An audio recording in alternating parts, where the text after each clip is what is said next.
Hi hello കൂട്ടുകാരെ, മഹാലക്ഷ്മി സീരിയലിൻ്റെ പുത്തൻ എപ്പിസോഡ് വിശേഷങ്ങളിലേക്ക് എല്ലാവർക്കും സ്വാഗതം.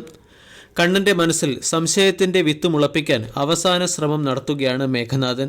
ഇതിനുവേണ്ടി കണ്ണൻ്റെ ഓഫീസിലേക്ക് സാഗറിനെ മേഘനാഥൻ പറഞ്ഞുവിടുന്നു.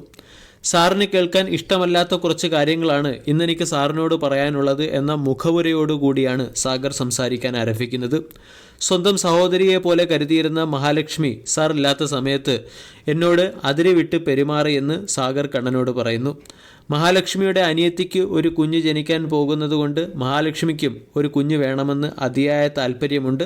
ഈ ഒരു ഉദ്ദേശത്തോടു കൂടിയാണ് മഹാലക്ഷ്മി തന്നോട് അതിര് വിട്ട് പെരുമാറുന്നതെന്ന് സാഗർ കണ്ണനോട് പറയുന്നു. പക്ഷേ സാറിനോട് കൂറുള്ളതുകൊണ്ട് ഞാൻ അങ്ങനെയൊന്നും പ്രവർത്തിക്കത്തില്ല. ഇതിനുശേഷം മഹാലക്ഷ്മി അകലാൻ തുടങ്ങിയെന്നു കൂടി സാഗർ കണ്ണനെ പറഞ്ഞ് മനസ്സിലാക്കുന്നു. കണ്ണൻ ആലോചിച്ചപ്പോൾ അത് ശരിയാണ്. മുമ്പത്തെ കണക്ക് ഉള്ള ഒരടുത്ത സൗഹൃദമല്ല ഇപ്പോൾ മഹാലക്ഷ്മിയും സാഗറും തമ്മിലുള്ളത്. അതുകൊണ്ട് സാഗർ ഇവിടെ നിന്നും റിസൈൻ ചെയ്തു പോകാൻ കൂടി ആഗ്രഹിക്കുന്നു എന്ന് സാഗർ കണ്ണനോട് പറയുന്നു. അപ്പോൾ കണ്ണൻ പറയുന്നു, സാഗർ റിസൈൻ ചെയ്യേണ്ട ഒരാവശ്യവുമില്ല, മഹാലക്ഷ്മിയാണ് തെറ്റ് ചെയ്തത്. മഹാലക്ഷ്മി തെറ്റ് ചെയ്തതുകൊണ്ട് സാഗർ റിസൈൻ ചെയ്യേണ്ട, മറിച്ച് സാഗർ ഇവിടെ തന്നെ തുടർന്നോളൂ. പക്ഷേ ഈ രഹസ്യം ആരുടെയും പറയരുത് എന്ന് കണ്ണൻ സാഗറിനോട് പറഞ്ഞ് മനസ്സിലാക്കുന്നു.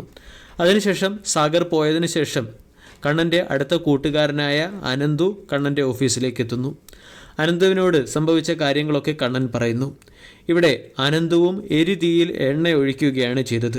തനിക്ക് മഹാലക്ഷ്മിയെ സംശയമുണ്ടെന്നും മഹാലക്ഷ്മി അത്ര നല്ല ആളല്ല എന്നും അനന്തുവും കണ്ണനോട് പറയുന്നു.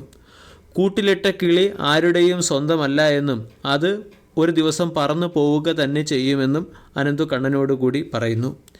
ഇക്കാലത്ത് ഏത് പെണ്ണാണ് ഇത്രയൊക്കെ ത്യാഗം സഹിച്ച് നിൻ്റെ കൂടെ കഴിയുക എന്ന് നിനക്ക് തന്നെ ആലോചിച്ചാൽ മനസ്സിലാകുമെന്നുകൂടി അനന്തു പറഞ്ഞതോടുകൂടി മഹാലക്ഷ്മിയെക്കുറിച്ചുള്ള ഒരു സംശയത്തിൻ്റെ നിഴൽ കണ്ണൻ്റെ മനസ്സിൽ വ്യാപിക്കുകയാണ്.